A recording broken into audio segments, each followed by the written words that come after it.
I'd just say that in the 90s, without a doubt, what Tom did at Nebraska was the most dominant thing in college football. One of the greatest ever. His programs at Nebraska, I mean, they were so strong.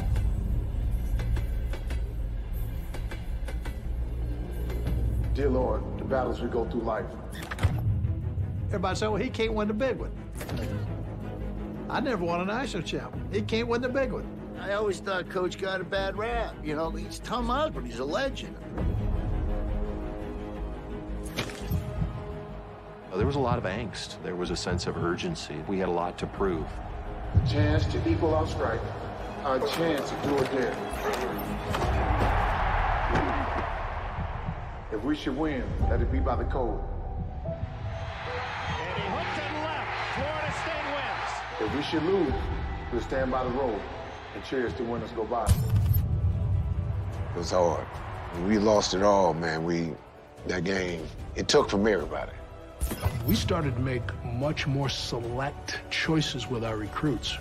We got to go out there and show everybody what we can do. The players that we recruited were the type of players that you're going to have to kill them to beat them. You talking about one of the most reckless classes ever.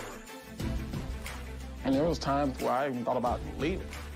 Tommy had to sit on the sideline and watch Brooke. Touchdown by Chuck Barringer. Wait a minute, this is more serious than I thought it was. I can die from this. Let's talk about the elephant in the room on the team. It was some racial separation between the team. Lawrence Phillips turned himself into Lincoln Police 14 We were worried about Tom, the stress he was under. Then the day that changed everybody's life.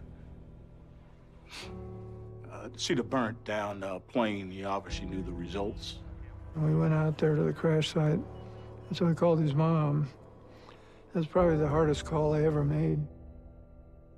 Having the moments where everybody doubted us, that we weren't going to make it back, is what you do next after that.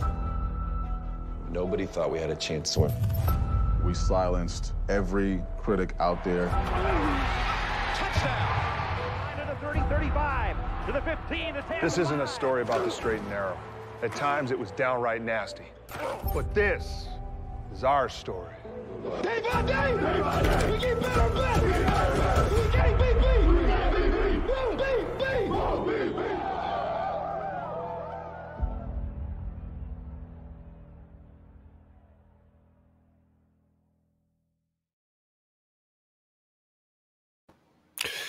Man, I still get goosebumps seeing that trailer, and I've seen the movie twice.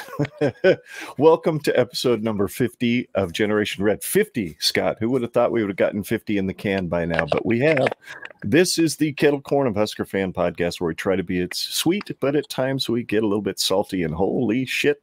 The Sooners showed up to Memorial Stadium in a very salty mood and proceeded to kick the sodium, I know, bad joke, out of the black shirtless Husker defense and pretty much throttled what had been a fairly prolific Big Red offense on their way to a dominating 49-14 win, which ultimately led to the firing of defensive coordinator Erik Chinander.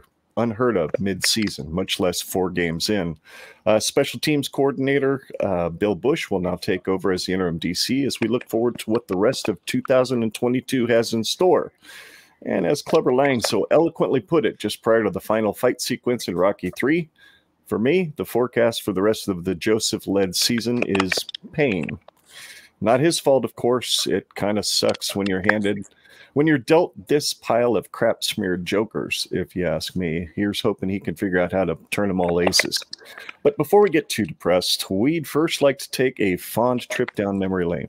As you saw in the trailer that we used to kick off the show, May of this year saw part 1 of a brand new 2-part Husker documentary released in Nebraska called Day by Day. Scott and I have seen it. I've seen it twice, once with my wife, once with Scott. And we are honored to have in the studio tonight Justin LePera, the director of that documentary. Thanks so much for joining us tonight, sir. And welcome to Generation Red. Thank you. You bet, man. You bet. It's awesome having you. You're just hanging out in the Mile High City tonight, huh? What's got you in that area of the country? Yeah, so we're based out of Denver. So, oh, okay. Yeah, so it's kind of nice when we were doing the documentary. It wasn't too far away to travel back and forth to Nebraska. So, all right, that's awesome. That's awesome. How did you get into directing, Justin? What kind of got you into that? Yeah, I always wanted to do it since I was a kid, and so I ended up going to school at first in Colorado, and then out in California, and then interned at Warner Brothers for a couple big producers, and kind of worked my way up that way. And working for free for a long time, and finally getting some good jobs through that, and then started developing and producing my own documentaries. I had an idea years ago for a movie for Warner Brothers, and we were trying to script it and put it all together, and realized it might work better as a documentary. And so that kind of got that rolling. And then it's always been sports for me. That's a passion. So I've stuck with sports documentaries specifically. What before? Well, go ahead, Scott. I'm sorry. Oh, I was just going to say, what was it like? I haven't seen it yet. I meant to do that before we started this podcast. But what was it like working in, did you work in Papua New Guinea, working with your critically acclaimed film Isolated, or your documentary or live experience there? Did you actually go there?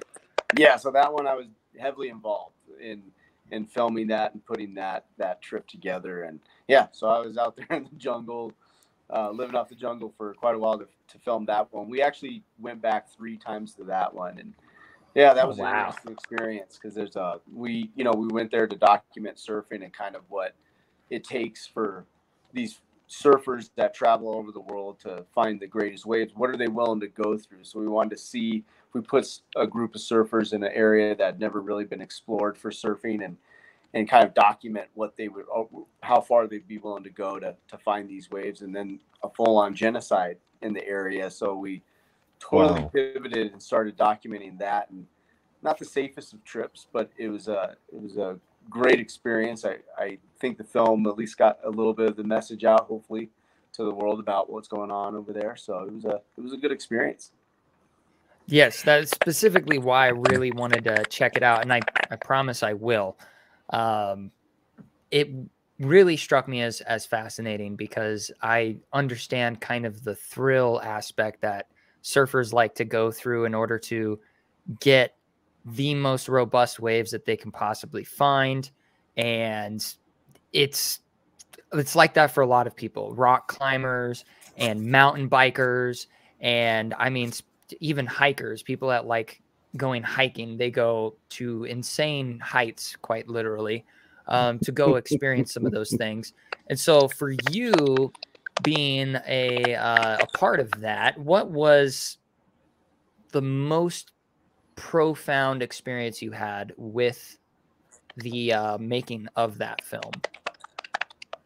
I think, man, there's so many different moments in there, from, interviewing people that actually, a person that actually told you what different people taste like, literally. Oh, wow. To, but traveling and actually staying, we stayed in with the tribes. And so you totally become immersed in their culture, and then also you're living the way they do, and so your body gets pushed to a whole different level.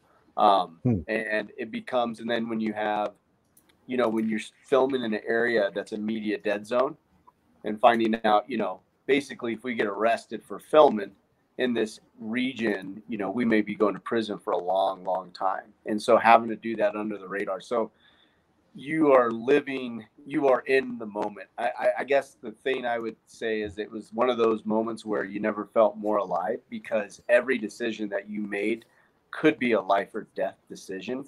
And so that was probably, so the whole trip as a whole was pretty profound in that way, from running from the military at times to, just always on edge and trying to keep my crew and the guys, the surfers, safe, as well as still try to get as much information out there to the public about what's going on. So, well, that's then crazy.